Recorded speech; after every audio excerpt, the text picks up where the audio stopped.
네, 영화 친구의 실제 배경으로 알려진 국내 최대 폭력 조직 칠성파의 부두목이 지명수배 6년 만에 경찰에 붙잡혔습니다. 검찰과 경찰, 이 부두목이 검거된 칠성파가 이제는 와해 직전 단계에 와 있다는 분석입니다. 자, 궁금한 건요. 조직폭력배입니다. 조직폭력배 체포는 어떻게 할까요? 막 전경들이 다 몰려들어서 다 잡을까요? 관련 내용 이번에는 평택경찰서장을 지내신 박상윤 변호사 그리고 신희영 변호사와 함께 알아보도록 하겠습니다. 자, 예, 안녕하십니까? 안녕하십니까? 자, 바로 질문 드리죠. 예. 이미 이 칠성파 한번 잡으려고 했었어요. 그때 작년이었나요? 예. 한번 갔다가 경찰관이 오히려 볼썽스러운 일만 당하고 왔어요. 근데 이 조직폭력배 잡는 게 보통 일이 아니지 않습니까? 그렇습니다. 이번에 검찰에서 수배한 거거든요. 6년 전에 부산지검에서 수배한 건데 예. 경찰이 잡았는데요. 이게 경찰이 추적 수사에서 잡았다기보다 제보자에 의해서 잡았습니다. 예, 신고가 들어왔다고 그렇습니다. 그 제보자 밝혀지면 또 보복당할 수가 있거든요. 아하. 그래서 제보자의 신변보호, 그다음에 익명성 처리는 이 조직폭력배 검거하는 데 필수적입니다. 왜냐하면은 지금 이 부두목이 잡혔지 않습니까? 체포되지 않습니까? 예. 부두목이 누구의 제보에 의해서 체포됐다 하면은 그 밑에 있는 조직원이 어떻게 되겠습니까? 당연히 이제 보복을 하겠죠. 그렇죠. 그래서 이 조직폭력배 수사에 있어서는 이 제보자, 피해자의 신변보호가 반드시 이루어져야 됩니다. 그래도 경찰이 이제 갔을 때 혼자 있거나 뭐 한두 명 있을 때를 노렸겠죠. 뭐 여러 명 부하들 옆에 있는데 가서 검거하지는. 카페에 있었다고 하더라고요. 예. 이번 같은 경우는. 예. 그런데 이제 순순히 체포에 응했다고 합니다.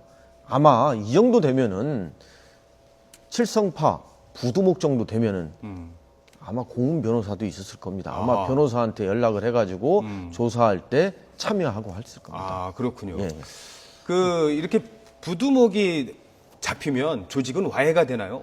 어떻습니까? 그렇지 않습니다. 어허. 예. 부두목이 잡혔다고 그래가지고 그 조직이 와해될 정도면은 그 조직은 뭐 조직으로서의 실체가 없는 거죠. 그리고 6년 동안 수배가 되지 않았습니까? 예. 6년 동안 수배가 되면서 제가 볼 때는 이 부두목의 체포에 대비해가지고 다 이 체계가 있을 겁니다.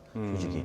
그래서 경찰과 검찰은 부두목을 체포하고 했으니까 이 조직이 와해되지 않겠냐 이렇게 생각할지 모르겠지만은 저는 그렇지 않다고 생각합니다. 실제로 체포되는 경위는 상당히 다양한 것 같습니다. 특히 이번 사건 같은 경우에는 박 변호사님 말씀하시는 대로 카페에 혼자 있는데 제보를 통해서 수배된 사람과 비슷한 사람이 있다라고 해서 경찰들이 살짝 가서 그 자리에 체포를 했고 체포하는 과정에서 큰 어떤 그 물리적 충돌은 없었던 걸로 보입니다. 그런데 그 반면에 올 초 같은 경우에는 부산에서 같은 이 칠성파 사건인데 그 중에서 행동대장으로서 알려진 사람이 한 결혼식에서 사회를 봤다는 것이 첩보가 제보를 됐습니다. 예. 그래서 기다리다가 결혼식장에 그 사회를 다 마치고 나오는 사람을 체포를 하려고 하는 과정에서 그 사실을 행동대원으로 있던 다른 사람들이 알고는 적극적으로 그걸 방해를 했습니다. 실제로 그래서 검찰 수사관들을 밀치고 그 사람들이 도망가다가 그래서 검찰 수사관들이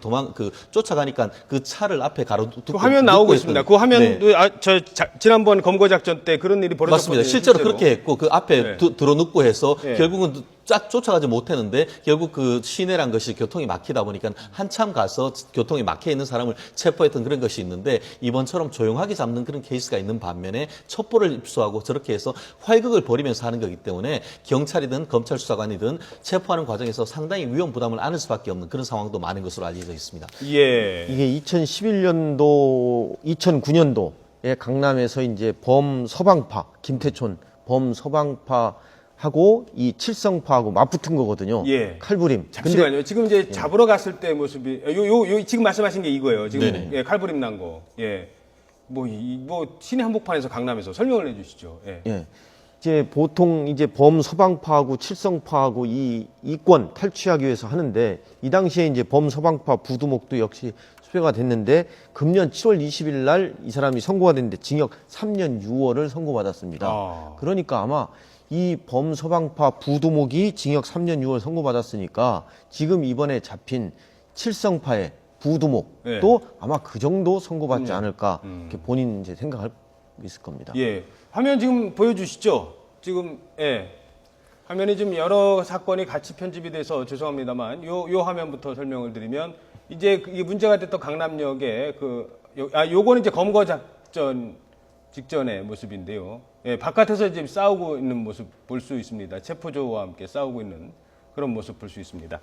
자, 영화에서는요, 막 경찰관들이 가가지고 조폭 한번 잡으려면 검찰, 경찰 뭐 합동 작전 해가지고 실제로 막 몽둥이 들고 싸우고 막 그러잖아요. 활극이 벌어지는데 경찰들도 그렇게 해서 잡는 사례가 있습니까? 그래서 이 수사는 광역수사대에서 하거든요. 조폭수사 전담팀이라고 있습니다. 어허. 그리고 이 내용을 잘 알아야 잡을 수 있거든요. 어. 또 제보에 의해서 하고 또 이 검거의 작전에 들어가는 사람은 칼부림 이런 거에 대비해가지고 권총도 반드시 차야 되고 또 방검복도 입어야 되고 합니다.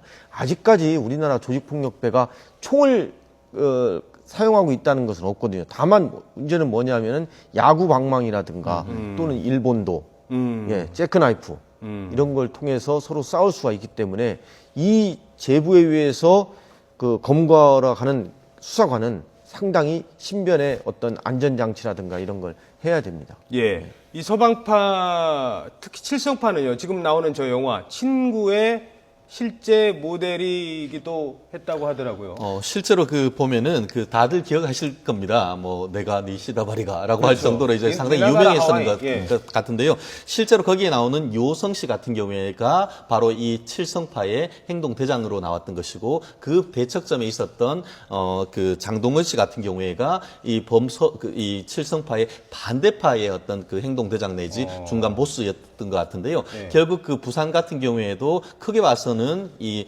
칠성파와 반칠성파가 나뉘어서 이권을 가지고 서로 다툼하는 과정에 있었던 것이 지난번에 해서 공전에 히트를 했던 바로 그 친구라는 영화였던 것이죠. 그렇죠. 그렇게 해서 부산을 장악한 칠성파가 이제 서울로 올라왔고, 그렇죠. 서울로 올라왔더니 범서방파와 바로 2009년 11월 달에 이른바 범서방파와 그 칠성파의 전쟁이 있었다 이렇게 얘기를 하는데요. 그때부터 지금까지 계속해서 지금 도피를 했었다고 하는데 어떤 식으로 도피를 했는지 모르겠습니다만 그 다른 것도 아니고 뭐 해외에 있었던 것도 아니고 지금 서울 한복판 카페에서 혼자 유유히 차를 마시고 있는 과정에서 체포했다라고 한다고 하면은 옆에서 어떤 비호 세력이나 이런 부분에 대해서도 추가적인 조사가 있어야 된다고 봅니다. 알겠습니다.